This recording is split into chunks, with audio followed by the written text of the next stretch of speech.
a very warm welcome to you. Now, the weight of expectation is bearing down from around 500 million people starting from today.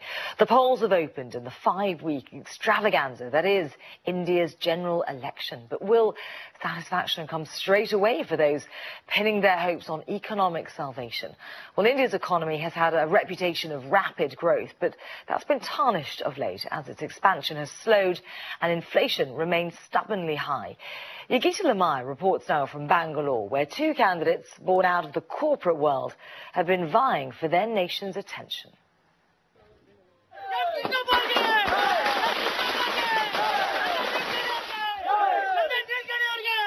The heat and noise of India's political landscape.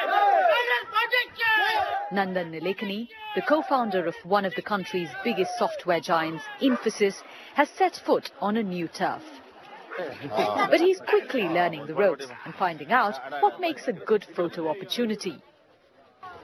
5 years ago, Mr. Nilekani left Infosys to head a government program giving a unique identification number to every Indian citizen.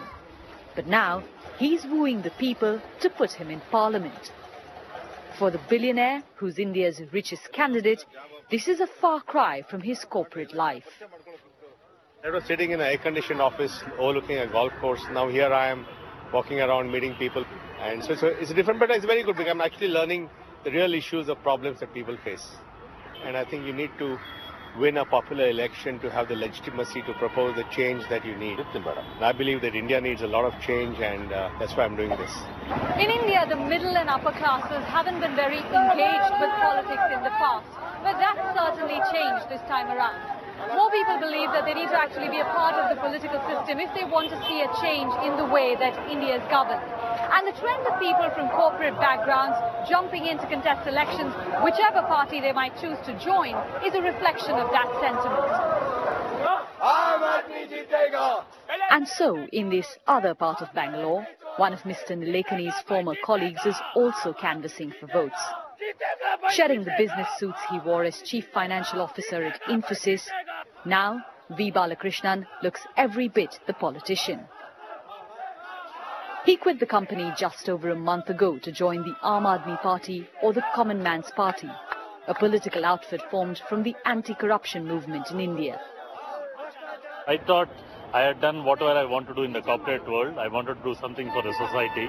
I think 2014 election is going to be a turning point, where some of the people, well-intended people from corporate world who are successful, if they are elected and come to parliament, they'll become role models for future people to follow. Despite their lack of political experience, the corporate candidates are expected to put up a good fight against the more seasoned politicians. But there's still only a handful of them. So for these former software bosses, it'll be a while before they can rewrite the code for Indian politics. Bundeep Rangar is the chairman of the business advisory group IndusView and is here to talk to us a little bit more about these elections. Good to see you. What do you think this tells us about the role that the economy is playing in these elections? That, as Yogita was saying, for the first time we have a number of candidates born out of the corporate sector. Alice, that's a really good question, because I think what India is seeking, and knowing Nandan Nilekani personally and knowing the kind of person he is, I think what the country needs is not so much a prime minister as much as it needs a CEO. And I think that's what the country is crying out for and saying we need a chief executive because decisions have to be made, stability has to be restored. And in the past few years, what's happened is the power has dissipated from the center to the judiciary that's making decisions on, like to Vodafone, on taxation matters, or to other quasi-executive bodies, not where it should be made in the law of statutes. Okay, well, let's talk through just some of the challenges facing the Indian economy. Growth is slowing, high inflation, damaging corruption scandals, etc., etc. What would you pinpoint as being sort of items number 1, 2, and 3 that need to be tackled by India's new CEO? So I'd say that in the past 2 successive governments now led by Congress, they've presided over the biggest growth and the biggest slowdown in growth, the biggest scandals, and yet the biggest opportunities to get out of those scandals. I think what India is looking for now is let's make sure we capitalize on what India's shining was all about, and let's get that economy restored.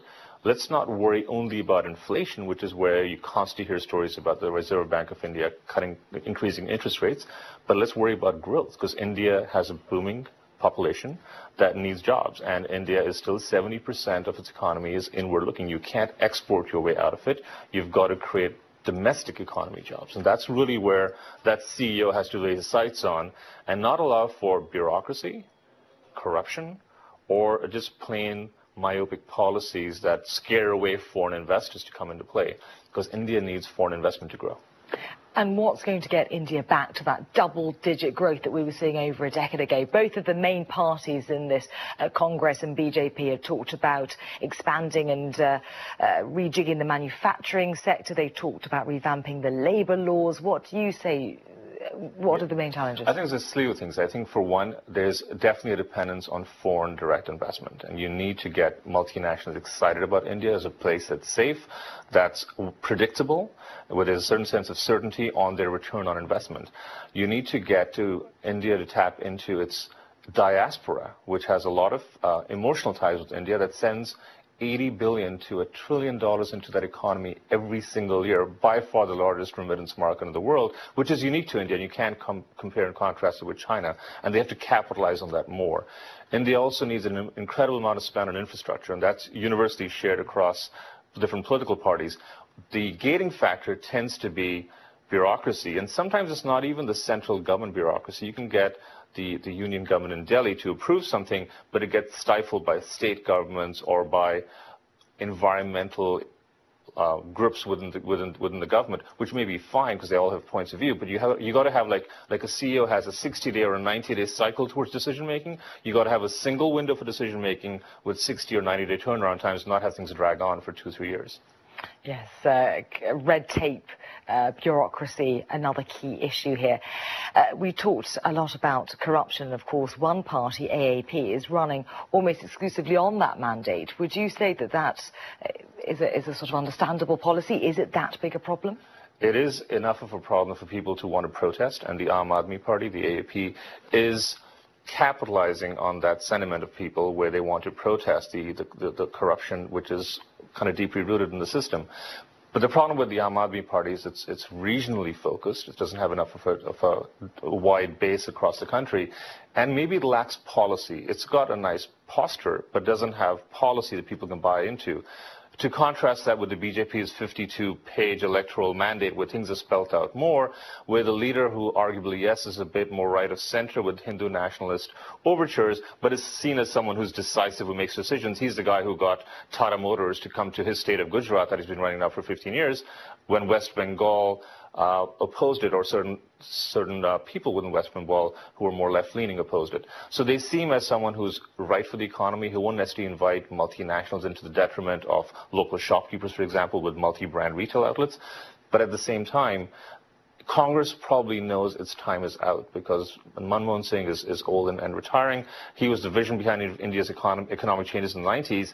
Now the next set of people under Rahul Gandhi lack that kind of charisma and vision which Narendra Modi has, and the Aam Aadmi Party has some amount of protest value, but not enough of its own charisma to carry it through, if you may. Not enough of a clear policy statement.